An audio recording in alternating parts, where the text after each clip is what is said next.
Ignition sequence starts. 6, 5, 4, 3, 2, 1, 0. Liftoff. We have a liftoff.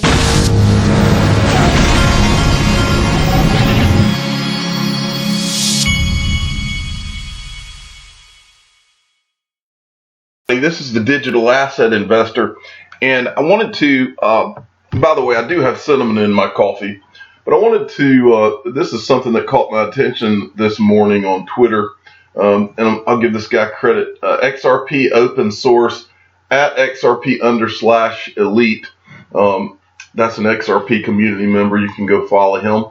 But he put this up. He said, most interesting read I've seen in a while. Must read XRP New World Currency. Now, I want to tell you up front, before I go through this a little bit, I personally do not think that XRP is going to be the new world currency. I think that more specifically, I do believe with every part of me that XRP is going to be a global bridge currency through the interledger protocol, which Ripple has created. But I wanted to show you this that he's referencing here. This is on the Ripple Reddit. Let me give credit here. It's posted by Brave Venkat on Reddit, and apparently this was submitted a while back, but I guess he just saw it. But anyway. This post kind of gives, it says XRP the new reserve currency, which, like I said, I don't believe that anyone's ever going to declare XRP the reserve currency, but I do believe that XRP will be one of the top bridge currencies, and the interledger protocol will be the way that all of these different currencies are able to move to work with each other. But if you look at this post, basically, this person goes through how cash came about, and then they talk about how reserve banking came about, and more or less the corruption of cash, and then eventually the United States becoming the world's reserve currency.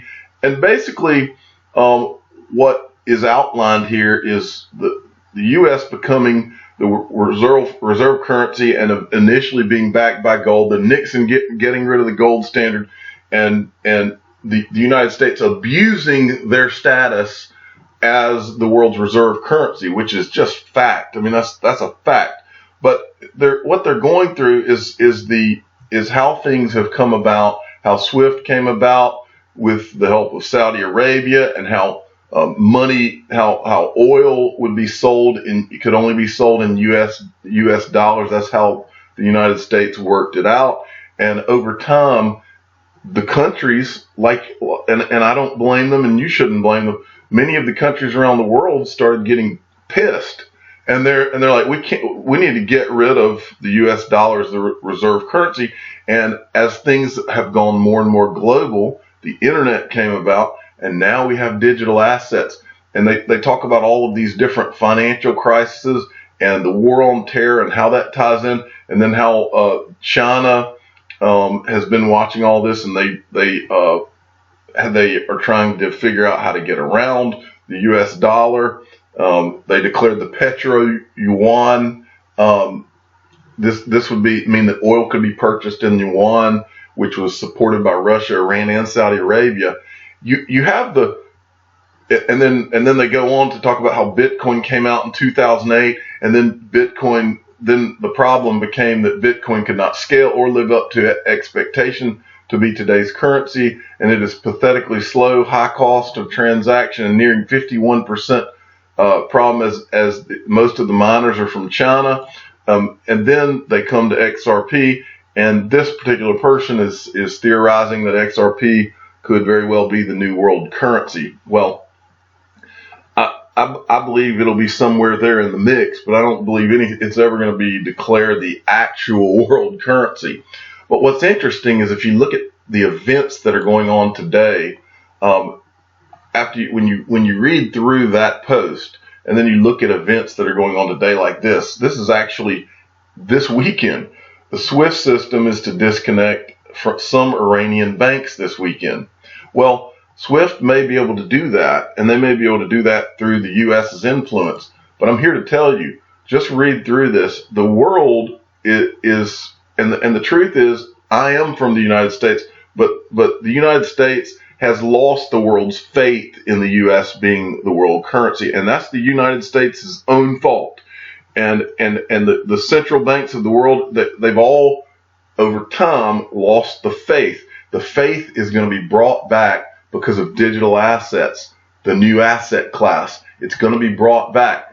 And this is why the Interledger protocol was created, is because I don't believe that XRP is going to be singularly that one, but I think XRP is going to be one of those top 3 or 4 that where much of the money of the world flows through while going through the Interledger. And so I think that the things that are going to be happening in the next, say, couple of years to 10 years in terms, see, in speaking with you guys on my channel, I've always kind of categorized things. The 2 biggest things that I see for XRP, it really boils down to 2 things. This is the big picture, okay, and that is having we'll probably have a basket of new world currencies, XRP being one of them, is kind of the way I visualize it. That is like the top of the stack. If that happens, you and I will, of course, never have to work again if you hold, just a decent amount of XRP. I believe some variety of that will happen. That may be in the longer term to get to that point, but I see that as the big thing. But here's the great part about it. I think in the short to mid term, at the same time, the other thing that is as big, or maybe almost as big as that, is what I talk about all the time, which is the fact, and I talked about it in my last video, which is the fact that we have a new asset class, and that XRP is the best of that asset class. That hasn't happened in 100 years. But if you take just those 2 things, the fact that XRP is the greatest of a new asset class, and then you take the idea that that Ripple's created the Interledger and has met with all of these central banks around the world, and they're actually employing the RippleNet, and they're all working behind the scenes on the Interledger and incorporating this in the way money moves. The sky is the freaking limit. I mean, there's no limit to what the XRP price could go to when we have when there is fully interoperable money. What I like to compare it to, if you remember, when the internet was first started, there was no email. You couldn't, even though you could go online, you couldn't send from, let's say, a Hotmail email address before it was even created. But an email address at company A could not be sent to an email address at company B at whatever.com. Once they what's it called, the TPP, once they created the protocol, then the information exchange across email addresses. In other words, Hotmail.com could send to AOL.com email addresses, and that's how I see this Interledger. The Interledger is the TTP. I think I'm saying that right. TPP, or was it TTP? Anyway, you know what I'm talking about. The Interledger is for money, the same way that protocol was for information, and the company, Ripple, the company, is who got this project going. Now think about that for a minute, what that means for you.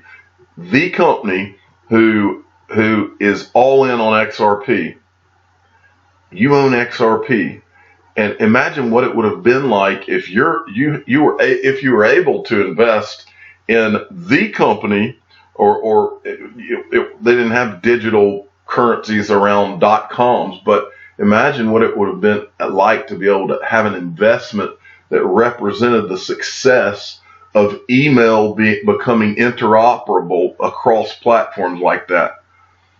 Do you know how wealthy you would be? Wealthy beyond your wildest dreams. Well, guess what?